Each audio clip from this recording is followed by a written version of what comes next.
I want a divorce, Mike. This marriage is over. Mike felt his heart broke.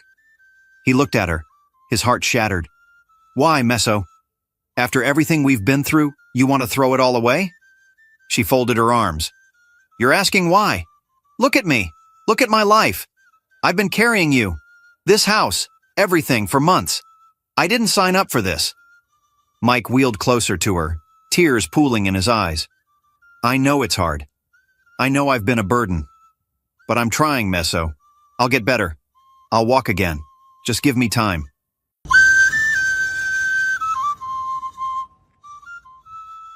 Once upon a time, in a peaceful neighborhood, there lived a couple, Mike and Meso. Everyone admired them. Mike was hardworking and generous, always making sure his family had the best. Meso, his beautiful wife, adored him and spent her days caring for their little daughter, Laura. Evenings in their home were magical. Laura would run around, laughing as her parents played games with her. After Laura went to bed, Mike and Meso would sit in the living room, talking and laughing. They never ran out of things to say. My darling. Mike said one night, holding her hand. Do you know how blessed I am to have you? Me too, Meso replied with a playful smile. You're the best husband in the whole world. I am blessed to have you. We are blessed to have each other, Mike said. God loves both of us, and he gave us Laura to prove it. Their happiness was the envy of many. People whispered about how Meso had hit the jackpot, marrying a rich man like Mike. One sunny afternoon, Meso met up with her friends, Jane and Favor. The three women sat in a small restaurant, sipping drinks and chatting. Jane leaned forward with a smile. Meso, how far? How are you managing that old car of yours? Meso laughed. Jane, there's nothing wrong with my car. It takes me where I need to go. Favor rolled her eyes. With a husband as rich as Mike? My sister, you're managing too much. If you don't spend his money, another woman will help you spend it. Meso shook her head. You people won't understand. Mike and I don't care about material things that much. We're happy, and that's all that matters. Jane and Favor exchanged glances. Jane smiled and added, Happy, you say? So if another woman enters his life now, you'll still be happy? You know these Lagos babes don't joke. While you're here managing, they're out there eyeing your man. Favor leaned closer, her voice low but sharp. My sister, open your eyes. You deserve better. Meso tried to laugh it off, but their words stuck to her like glue. She didn't want to show it, but deep inside, a small voice whispered, Are they right? That evening, when she got home, her mood was different. Mike noticed immediately. My queen, Mike said as he hugged her. What's wrong? You look like you saw a ghost. It's nothing, Meso replied, forcing a smile. But it wasn't nothing. She barely spoke during dinner and went to bed early, leaving Mike puzzled. He sat in the living room, staring at the empty space where they usually chatted. Something was wrong, but he couldn't put his finger on it. Meanwhile, in another part of town, Jane and Favor were celebrating. She'll soon start to question everything, Jane said, clinking her glass with Favor's. Favor laughed. Let's see how long her so-called perfect life lasts. Little did they know, their plan was already taking root. Jane and Favor sat in Jane's tiny apartment, talking about their day. But the topic quickly turned to Meso. Please, tell me how someone like Meso, who is not even that beautiful, ended up with Mike, Jane asked, folding her arms. Her face was tight with frustration. She's not even as beautiful as us, yet she's married to a millionaire. Favor nodded and smiled. It's not fair, Jane. We are here struggling to find decent men, and she's busy showing off her perfect life. Did you see the way she talks about her husband as if he's the only man in this world? I feel like slapping sense into her, Jane hissed. My dear, don't worry. That her big mouth will soon close. All we need to do is keep giving her bad ideas until she destroys that marriage herself. She's too gullible to know what's happening. Favor burst into laughter. That's true. Before she knows it, Mike will be tired of her, and she'll join us back in the single club. They clinked their glasses and laughed louder, not knowing that their words were setting the stage for a disaster that would soon affect everyone involved. One Thursday evening, Meso's phone rang. She was in the kitchen preparing dinner while Laura sat at the dining table coloring. "Hello?" she answered. "Is this Mrs. Meso?" a man's voice asked urgently. "Yes, who is this?" "Your husband has been in an accident. Please come to the hospital immediately." The plate in her hand fell to the floor. "Jesus! What happened to my husband? Is he alive?" The man didn't give many details, only urging her to come quickly. Meso grabbed Laura, rushed out of the house, and drove to the hospital. At the hospital, she saw Mike lying on a stretcher, unconscious. His face was bruised, and his legs were wrapped in bandages. Tears rolled down her cheeks. "Mike, please wake up," she whispered, holding his hand. Days turned into weeks, and Mike finally opened his eyes. The doctors informed Meso that he had suffered severe injuries to his spine and might never walk again. It was a heavy blow, but she tried to stay strong for him. Back at home, the once vibrant Mike was now in a wheelchair. The man who used to run around with Laura and fix things around the house could barely move without help. Meso did her best to care for him, but the weight of it all started to show. She would bathe him, feed him, and push him around the house, all while managing Laura and the home. The love they once shared now felt like a distant memory. As if things couldn't get worse, Mike received a letter from his company. He had been laid off. "Why now?" Mike said, staring at the letter in disbelief. "I gave everything to this company. Everything." His best friend, Sam, came to visit that evening. He found Mike sitting by the window, staring into space. "Mike, don't lose hope," Sam said, placing a hand on his shoulder. "The doctor said there's still a chance you can walk again. And who knows, maybe something even better than this job is waiting for you." Mike shook his head. "Sam, my life is falling apart. First my legs, now my job. How am I supposed to take care of my family?" Sam sighed deeply. "I won't lie to you. It's tough. But you're not alone. I'm here for you. And God is still God. Don't give up, my brother." Mike nodded slowly, but deep inside, he felt lost. He didn't want to burden Meso further, but he could see the frustration in her eyes every day.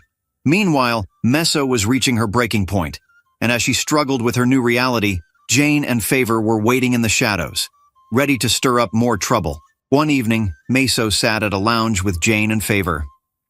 Her eyes were tired, and her shoulders sagged like someone carrying a heavy load. "Meso, you look like someone who fought with a lion. What's wrong?" Jane asked, sipping her drink. "My sisters. I'm just tired," Meso said, shaking her head. "All I do every day is push Mike around in that wheelchair, bathe him, feed him, take him to the toilet. Everything is on my head. I feel like a slave in my own house." Favor's eyebrows rose in surprise. "Oh my goodness. Why are you killing yourself like this? Doesn't he have brothers or sisters? They should come and carry their load." Meso sighed. "His siblings are useless. They only called once when the accident happened, and disappeared since then." Jane frowned. "You see? That's why you have to think of yourself, my dear. This life is too short. You're young, fine, and smart. Why are you wasting your time like this? That man's chapter is over." Favor leaned closer. "Jane is right. And didn't you say Mike gave you money before the accident? Use it and enjoy yourself, I beg. Start something big, make your own life sweet. You deserve better." Meso hesitated. "I've been thinking of starting a business, but what?" Jane interrupted. "You know you don't have the patience for all those ups and downs that come with starting a new business. Look, what you need to do is buy a car, a luxury car. Money attracts money, my sister. When people see you driving something fine, big men will start noticing you, and that way you'll attract a rich man that will continue from where Mike stopped. You need to get another man that can fund your lifestyle. That's how life works." Favor nodded, smiling. "Exactly. A flashy car will put you in the right circle. Forget that man and focus on you." That night, Meso lay in bed, unable to sleep. Jane and Favor's words kept echoing in her head. "Am I wasting my life?" she whispered to herself. Mike was asleep in his wheelchair, and Laura's soft snores filled the room. But Meso's mind was restless. 3 days later, social media was buzzing. Meso had posted pictures of herself, posing with a brand new luxury car. The caption read, New beginnings. Big moves. God's grace. At Jane's apartment, she and Favor screamed with excitement when they saw the post. "Mission accomplished," Jane said, clapping her hands. Favor laughed. "I told you she'd listen. She's finally seeing the light." But back at home, things were far from cheerful. Mike sat by the window, watching Laura draw pictures in her notebook. When Miso walked in, the sound of her heels clicking against the floor caught Mike's attention. "What's in your hand?" he asked, noticing a key dangling from her fingers. "Oh, that? It's the key to my new car," Miso replied casually. Mike frowned. "New car? Where did you get the money for that?" Miso dropped her handbag on the table and faced him. "It's my money. Or have you forgotten the money you gave me before the accident?" Mike's face dropped. "That money. I gave it to you to invest, to build something for us. And you used it to buy a car?" "Mike, don't start," Miso snapped. "Do you know how much I've sacrificed for this family? I deserve to enjoy myself. You can't just sit there and judge me." Their voices rose, cutting through the air like knives. "Mommy, I'm hungry!" Laura cried from the corner, pulling at Miso's dress. Mike pointed to the kitchen. "Laura hasn't eaten since she came back from school, and you're here talking about cars. Of course she will eat. I'll fix something for her," Miso said, brushing Laura off as she walked to the kitchen. Mike shook his head. "This is not the woman I married. What happened to us, Miso?" But Miso ignored him. After fixing a quick meal for Laura, she stormed out of the house. Mike sat in silence, his heart heavy. Laura sat next to him, eating quietly. The home that was once filled with laughter now felt like a stranger's house. Miso adjusted her hair and glanced at her reflection in the rearview mirror. She was meeting Chuka today, a rich man Jane and Favor had introduced to her as the solution to her problems. Chuka was everything Mike wasn't anymore. He was young, energetic, and always smiling. He didn't talk about hospitals or wheelchairs. He made her feel alive again. "Madam Big Moves, you are glowing," Chuka teased when she arrived at the bar. "You know I have to keep up appearances," Miso replied, laughing. They ordered drinks and settled into a corner booth, laughing like two old friends. Chuka reached across the table and touched her hand. "You deserve all the good things in life, Miso. You're too fine to be suffering." Before she could respond, someone called her name. "Miso." She turned sharply to see Sam, Mike's closest friend, standing a few steps away, looking both confused and angry. "What are you doing here?" Sam asked, his voice low but firm. Miso tried to stay calm. "I came to relax. Is there any problem with that?" "Relax? With another man? While your husband is at home in a wheelchair?" Sam's words cut deep, but she masked her guilt with anger. "Listen, Sam," she said, standing up and grabbing her bag. "Whatever I choose to do with my life is my business. Nobody forced me to marry Mike, and I've done enough for him." "But you promised to be there for him. You vowed before God. Or have you forgotten?" "Don't preach to me," she hissed, brushing past him. "Face your own family, Sam." Sam watched as she walked out with Chuka. His heart was heavy. "This woman has completely changed," he muttered to himself. That evening, Sam sat in his car outside Mike's house debating what to do. He didn't want to hurt his friend, but Mike deserved to know the truth. After taking a deep breath, he knocked on the door.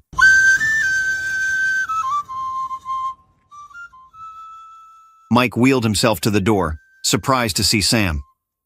"Sam, you didn't tell me you were coming. Come inside." Sam sat on the couch. His hands were folded together. Mike noticed the tension and frowned. "What's wrong?" "A lot, Mike," Sam began. "I don't know how to say this, but I saw Miso today. With another man." Mike's face fell, and he leaned back in his wheelchair. "Are you sure?" "Maybe it wasn't her," he whispered, though deep down he knew Sam wouldn't lie. "It was her, Mike," Sam said firmly. "She was with him at a bar, laughing and holding hands."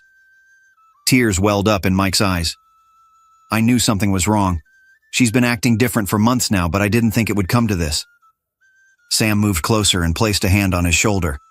"Mike, I'm telling you this because you're my brother. You don't deserve this. You've been through too much already. Mike nodded, wiping his face. Thank you for telling me. I don't even know what to do now. I feel like my whole world is falling apart. Sam stayed with Mike for hours, comforting him and helping him process the shocking news. But as the night went on, Mike's sadness slowly turned into determination. I can't let her keep doing this, Sam. I need to confront her, Mike said, his voice steady. Whatever you decide, I'm here for you, Sam replied. Mike nodded, but deep inside, he wondered if his marriage could ever be saved. It was late at night when Meso finally returned home. The house was quiet except for the faint sound of the fridge. As she walked in, she noticed the living room light was on. Mike sat in his wheelchair, waiting. His face looked tired, but his eyes were sharp, focused on her, like he already knew what she had been up to. Meso, where have you been? Mike asked, his voice calm but heavy.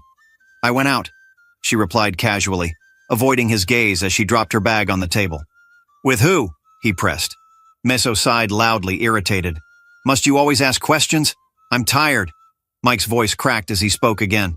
Meso, are you seeing someone else? This time she turned to face him, her eyes cold.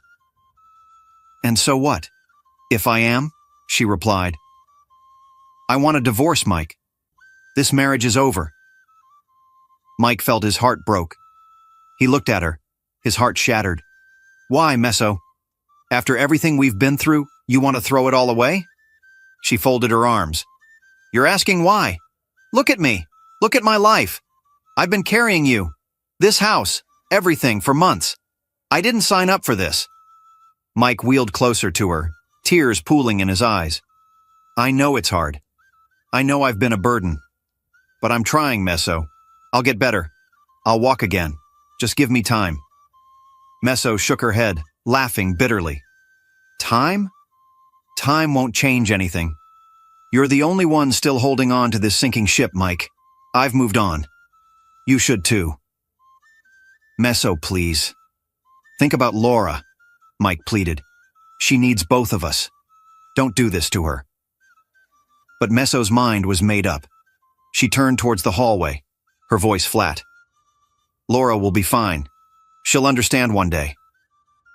Without another word, she slammed the bedroom door, leaving Mike alone in the living room. Mike sat there in silence, staring at the door. His hands trembled as he tried to make sense of everything. He glanced at a framed family photo on the shelf. Him, Meso, and Laura smiling together. It felt like a lifetime ago. Inside the bedroom, Meso leaned against the door, tears silently falling down her cheeks. She gripped her phone, a message from Chuka glowing on the screen. Good night, my queen. Can't wait to see you tomorrow. She closed her eyes, her heart torn between guilt and the desire for a new life.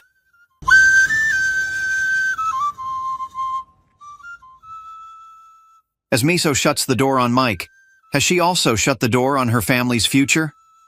Will Mike find a way to heal, not just his body, but his broken heart? What will happen when Chuka's true intentions come to light? Will Meso's friends, Jane and Favor, still stand by her when things fall apart? And what about little Laura? How will this storm affect the innocent child caught in the middle of her parents' choices? This story is far from over, and the next chapter holds even more shocking twists. Can love, forgiveness, and second chances win against betrayal and selfishness? Stay tuned for the continuation of this thrilling tale. You won't believe what happens next. Thank you so much for watching. If you like the story and you would want me to continue, please give this story a thumbs up and type "Continue the story" in the comments section. Do not forget to subscribe to my channel and turn on your notification bell so you'll be notified once I upload the continuation. Thank you once again for watching. I'll see you in the continuation.